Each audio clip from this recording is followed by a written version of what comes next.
Հարգելի գործընկերներ, սիրելի հայրենակիցներ, կարևորելով մարդու իրավունքների պաշտպանի գրասենյակի տարեկան հաղորդումը եւ մասնավորապես դրանցում տեղ գտած արձանագրված խնդիրները համակարգային եւ ինստիտուցիոնալ լուծումների տեսանկյունից, այնուամենայնիվ կցանկանամ անդրադառնալ 3 դահլիճում հնչած մի քանի մտքերի։ Հարգելի ընդդիմադիր գործընկերներ, դուք ազնիվ չեք ոչ միայն ձեր էլեկտորատի, այլ նաեւ ինքներդ ձեզ հետ եւ այն կարոտախտը, որ դուք ունեք այն տարիներ, երբ դուք ինչպես միշտ կոալիցիայի մաս եք կազմել, կցանկանամ մի քանի դրվագ հիշեցնել։ Ձեր առաջնորդը առաջին նախագահի հրաժարականից հետո օրենքի կոպտագույն խախտումով առաջադրվեց եւ իբր ընտրվեց Հայաստանի Հանրապետության նախագահ։ Իսկ թե նա ինչպես էր վերաբերում Հայաստանի Հանրապետությանը, պետական ինստիտուտներին, Հայաստանի իշխանություններին, ամփոփված է թերևս նրա երկու ինքնախոստովանական արտահայտության մեջ։ Ես նրան ասացի, որ քեզ որպես շեֆ չեմ ընդունելու։ Խոսքը առաջին նախագահ Լևոն Տեր-Պետրոսյանի մասին էր։ Եվ բոլորովին վերջերս ասված մի միտք, թե 44-օրյա պատերազմը սկսել էին հայերը, Հայաստանի իշխանությունները, հայկական կողմը, դատողությունները թողնում եմ ձեզ։ Այստեղ պաթոսախեղտ խոսում եք պատասխանատվությունից եւ հատկապես քաղաքական պատասխանատվությունից։ Մարտի 1-ն եք մեջ բերում եւ հիշատակում միայն ձեզ հայտնի կոնտեքստում։ Ես այսօրվա պես հիշում եմ, թե ինչպես մարտի 1-ի արյունալի սպանդից 10 զոհերից բանակը ժողովրդի դեմ հանելուց հետո հրապարակվեց հրաշալի քառյակի լուսանկարը, գող, ինքնաբավ, անհասկանալի ժպիտները դեմքներին, շամպայնի բաժակները ձեռքներին, անհասկանալի էր թե ինչն էին տոնում եւ հայտարարեցիք, որ դուք կիսում եք մարտի 1-ի քաղաքական պատասխանատվությունը։ Բա որ դուք մեղավոր չէիք, դուք չգիտեիք, թե ժողովրդի դեմ ինչ է գծագրվում։ Դուք այդ որոշումներին մասնակցություն չէիք ունեցել, բայց ինչ քաղաքական պատասխանատվություն էիք կիսում։ Սերժ Սարգսյանի կողքին ինչու էիք կանգնել։ Բա որ այդքան շահագրգիռ էիք մարտի 1-ի դեպքերի բացահայտմամբ, կոալիցիայի մաս էիք կազմել, իշխանության մաս էիք կազմել, բա ինչու շահագրգիռ չեղաք այդ նույն ինտուզիազմով բացահայտելու այդ դեպքերը, թե 2-3 նախարարի պորտֆելը ավելի կարևոր էր, քան բզկտված Երևանը եւ Երևանի սրտում սպանված մեր 10 քաղաքացիները։ Գոնե հիմա հասկանում եք ինչ եք արել, բանակը հանել եք Հայաստանի Հանրապետության դեմ, սեփական քաղաքացիների դեմ։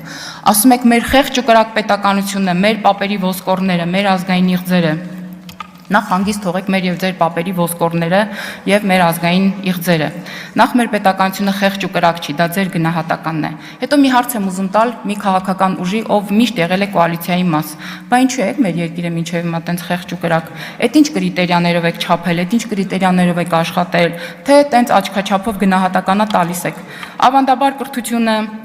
սոցիալական ոլորտը, առողջապահական ոլորտը, շրջակա միջավայրի ոլորտը հասել են ձեզ, բա ինչու չեք զարգացնել։ Ասեմ ինչ եք արել։ Կիլոգրամներով տնօրենի հավաստագիր եք ծախել, ըստ աշակերտների թվի դպրոցի տնօրենի պաշտոնի գին եք սահմանել, մանկատների երեխեքի գումարները ու տները չկան, ձեր նշանակած անտառտնտեսության պետերը, որոնք ի պաշտոնե պատասխանատու պիտի կրեին, պատասխանատվություն ունենային անտառների պահպանման համար կահույքի գործարաններ են ունեցել Հայաստանի Հանրապետությունում։ Խոշտանգումներից եք խոսում 2004 թվական ապրիլ, Human Rights Watch հատուկ զեկույց։ Ոստիկանությունը անհամաչափ ուժ է կիրառել, օգտագործել է ջրցան, լուսաձայնային նռնակներ, մահակներով ծեծել է ցուցարարներին եւ օգտագործել է էլեկտրաշոկ։ Մարտի 1, հոկտեմբերի 27 Դրան հաջորդած եւ նախորդած եւ հաջորդած իրադարձություններին չեմ անդրադառնում, բոլորիդ հիշողություններում վառ է։ 1998-2008 խայտարակ քաղաքական սպանությունների հիթ շքերթ։ Հենրիկ Խաչատրյան, Արամ Կարապետյան, Վահրամ Խորխորունի, Արծրուն Մարգարյան, Վազգեն Սարգսյան, Կարեն Դեմիրճյան, Տիգրան Նաղդալյան, այս անունները ձեզ ծանոթ են։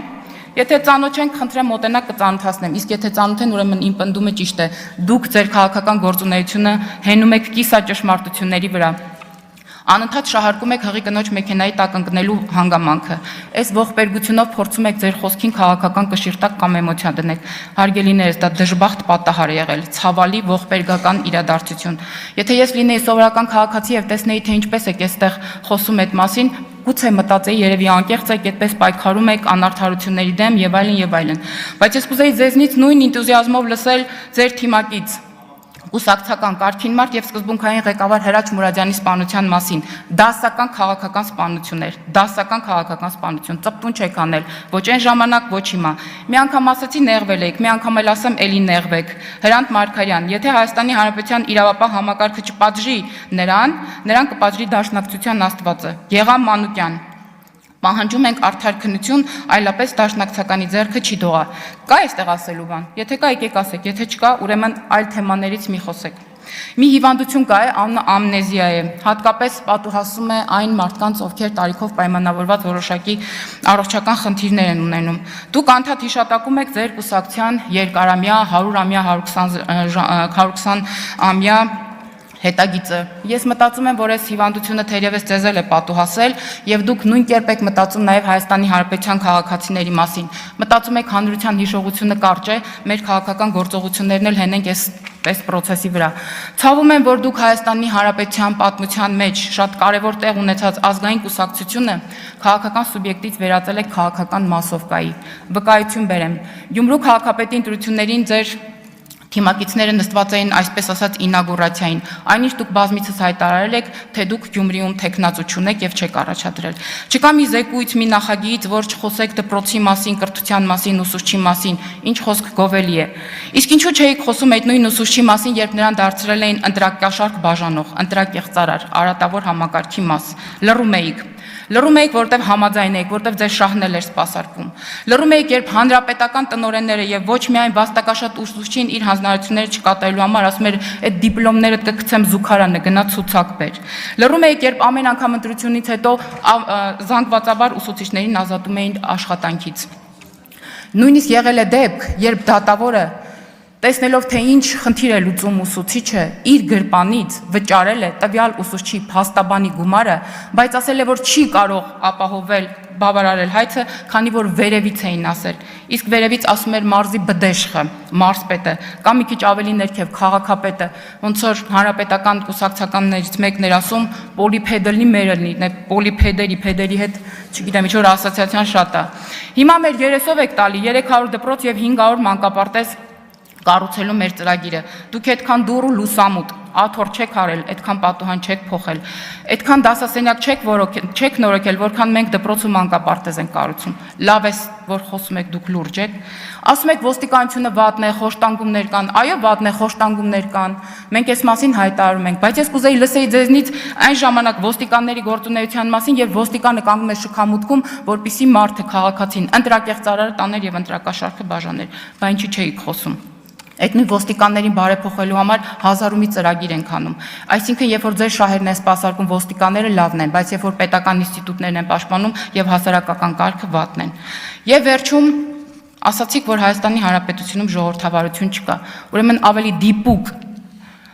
այս ձեր ասածներին, քան ձեր վաղամերիկ գործընկերն է ինչ որ մի ժամանակ ասել չկա։ Ուրեմն եթե Հայաստանի Հանրապետությունում ժողովրդավարություն չլներ, հաշվի առնելով ձեր կեղտոտ ձևակերպումները, ձեր վիրավորական խոսքերը, ձեզ դալաններում այնքան կծեծեին, որ դուք ստիպված կարտագաղթեիք։